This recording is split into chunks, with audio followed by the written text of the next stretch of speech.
కొంచెం చచ్చిపోండి మావయ్య గారు. చచ్చిపోనా? ఇప్పుడే చచ్చిపోండి. చచ్చిపోనన్నా. మీకు తెలియకుండానే మీ ప్రాణం పోయేలా చేస్తామండి. మెరుపు కలలు మెరుపు కలలు. అమ్మో అయ్యో అబ్బా అమ్మా అయ్యో అమ్మో మేడం ఎందుకు కొడుతున్నారు మేడం? అబ్బా అమ్మో అమ్మో. ఇంట్లో ఉన్న పెళ్ళాం కన్నా నీకు లవరే ముఖ్యం అయిపోయిందా? ఇన్ని రోజులు నిన్ను భరించి నీకు మంచి బిజినెస్ పెట్టిస్తే దాన్ని మెయింటైన్ చేయడం చేతకాక ఇక్కడ కాఫీలు టీలు అందిస్తూ మీ భార్యని ఇంకొక ఆడదాని ముందు తక్కువ చేసి మాట్లాడతావా?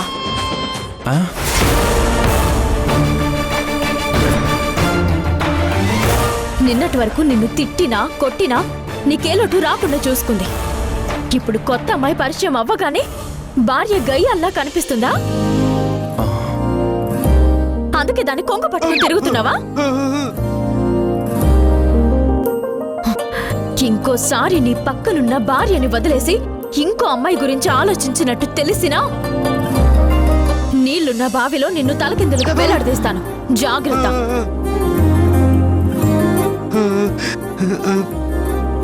చెప్పేది నీకే అర్థం అవుతుందా? ఇంకొకసారి క్లోజ్ గా మాట్లాడినట్టు కనిపించు, నేనేం చేస్తానో చూద్దువు గాని. అమ్మో, ఈ వార్నింగ్ సీను కాదు, ఇండైరెక్ట్ గా నాకే. నిత్య నాతో క్లోజ్ గా ఉండడం ఈవిడికి నచ్చడం లేదు. అందుకే ఉదయం నుండి చుక్కలు చూపిస్తుంది.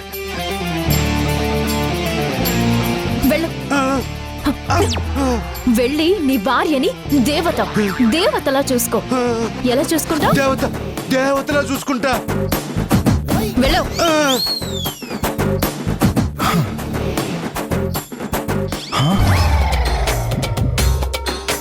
ఏంటి? నిత్య 10:30కి 11 టైమ్స్, నిత్య 1:30కి 60 టైమ్స్, నిత్య 3:30కి 19 టైమ్స్. నేను నిత్యని కలిసింది కూడా కౌంట్ చేసిందంటే మామూలు విషయం కాదు. ఓ అమ్మో.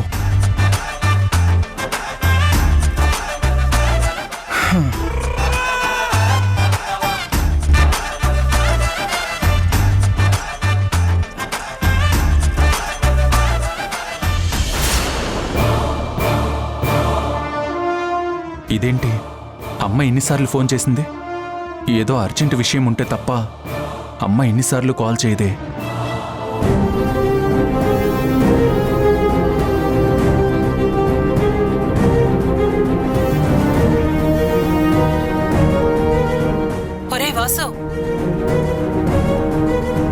ఏంటమ్మా ఇన్నిసార్లు ఫోన్ చేసావు? ఏం జరిగింది?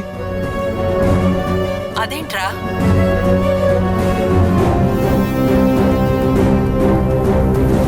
నాకెందుకో భయంగా ఉందిరా.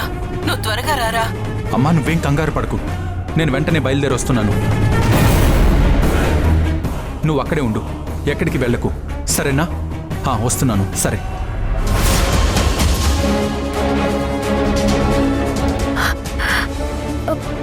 అసలేం జరిగింది? ఎందుకంత కంగారుగా ఉన్నావు? కంగారేం లేదు, నేను అమ్మని తీసుకొస్తాను, నువ్వు ఇంటికెళ్ళు. అది కంగారేం లేదంటూ హడావుడిగా వెళ్తున్నాడేంటి? అసలేం జరిగింది?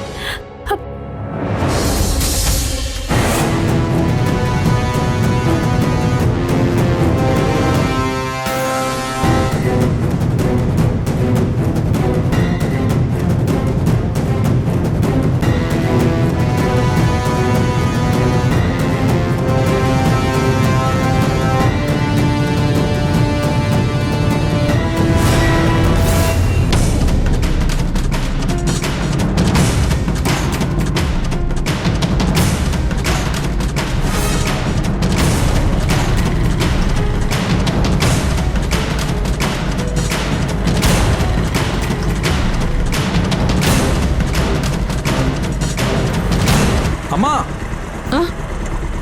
ఎక్కడికి వెళ్తున్నావు? వాసు, వచ్చావా? నాకు కాళ్ళు చేతులు ఆడటం లేదురా. ఉదయం బయలుదేరినావిడ ఇంకా ఇంటికి రాలేదు. ఊరంతా వెతికాను, నాకెక్కడా కనిపించలేదు. నాకెందుకో భయంగా ఉంది. అసలు ఒక్కతే ఎందుకు వచ్చిందమ్మా? అది కూడా ఎవరికి ఫోన్ చేయకుండా ఎందుకు వస్తుంది? ఇప్పుడంత అర్జెంటుగా రావాల్సినంత అవసరం ఏముంది? నాకు మాత్రం ఏం తెలుసురా? ఇందాక ఆశ్రమం నుండి ఫోన్ వచ్చే వరకు తాను వస్తుందన్న విషయం కూడా నాకు తెలీదు. ఎన్నిసార్లు ఫోన్ చేసినా ఫోన్ స్విచ్ ఆఫ్ అని వస్తుందిరా. సరే సరే, నువ్వేం కంగారు పడకు. మన ఇంటికి వస్తానని బయలుదేరిన మనిషి మన ఇంటికి రాకుండా ఇంకెక్కడికి వెళ్తుంది? వస్తుందిలే. అరే వాసు, ఆవిడ విషయంలో నువ్వు చెప్పినంత సులువుగా నేను తీసుకోలేనురా. తనకేమైనా జరిగితే నన్ను నేను క్షమించుకోలేనురా. నువ్వే ఏదో విధంగా ఆవిడ్ని కనిపెట్టరా. అమ్మా, ఎందుకమ్మా ఆవిడ మీద అంత అభిమానం పెంచుకుంటావు? ఎందుకంత టెన్షన్ పడతావు? ఆవిడొచ్చి మనతో పాటు ఉండమంటే రాదు, మనతో ఉండదు. పోనీ వారానికి ఒకసారి చూద్దామని అక్కడికి ఎన్నిసార్లు వెళ్ళుంటావు? కనీసం మొహం కూడా చూడకుండా మన మొహం మీదే తలుపులు వేసింది. ఇప్పుడు కనీసం ఇన్ఫర్మేషన్ లేకుండా బయలుదేరింది. అసలు ఆవిడ ఉద్దేశం ఏంటో చెప్పు. అదంతా నాకు తెలీదురా. ఆవిడ మనల్ని ఎలా చూసినా, మనం ఉన్నామని గుర్తించకపోయినా, ఆవిడ విషయంలో మాత్రం మనం అభిమానంతోనే ఉండాలి. ఉండాలి. ఇప్పుడు ఆవిడ ఎందుకు వస్తుందో ఏంటో మనకనవసరం. ఆవిడ వస్తుంది అంతే. ముందు ఆవిడ ఎక్కడుందో కనిపెట్టరా. ఎందుకమ్మా ఇంత మంచితనం? నాని వలన నువ్వు ఎంత ఇబ్బంది పడినా తనని మాత్రం వదలవు కదా. అది మంచితనమని అనుకుంటారా, కానీ అది వాళ్ళ మీద పాసవురా. అది నేను పోతే గాని నాతో పోదు. ఇప్పుడు ఎందుకు అంత పెద్ద మాటలు? ఎక్కడున్నా తనని వెతికి ఇంటికి తీసుకొస్తాను, సరేనా? నువ్వేం కంగారు పడకు. తన గురించి ఆలోచిస్తూ వెళ్ళకు. అమ్మా, తీసుకొస్తానని చెప్పాను కదా. ఎక్కడున్నా సరే వెతికి తీసుకొస్తాను, సరేనా? ముందు సరే. ఆవిడ కనిపించగానే ఏంటి? ఆవిడతో గొడవ పెట్టుకోకుండా నాకు ఫోన్ చేయి. నాకు ప్రశాంతంగా ఉంటుంది. సరే, అలాగేనమ్మా. నేను జాగ్రత్తగా వెళ్ళి తీసుకొస్తాను. నువ్వు జాగ్రత్తగా వెళ్ళు, సరేనా? ఆ. ఇంత పెద్ద సిటీలో ఆవిడెక్కడుందో. నువ్వు వెళ్ళమ్మా.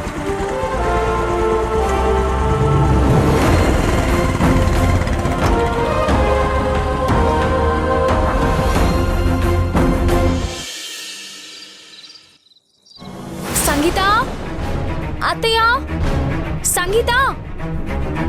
ఏమైందక్కా? అత్త ఎక్కడుంది? ఏం జరిగింది? తెలీదక్కా. ఏదో ఫోన్ వచ్చింది. ఎవరో వస్తున్నారంటూ ఏదో మాట్లాడింది. హడావిడిగా బయటికెళ్ళింది. ఇంకా రాలేదక్కా. ఎవరు వాళ్ళు? ఆ వచ్చే వాళ్ళ కోసం ఎందుకంత కంగారు పడుతున్నారు? ఎక్కడికి వెళ్ళారు వీళ్ళు?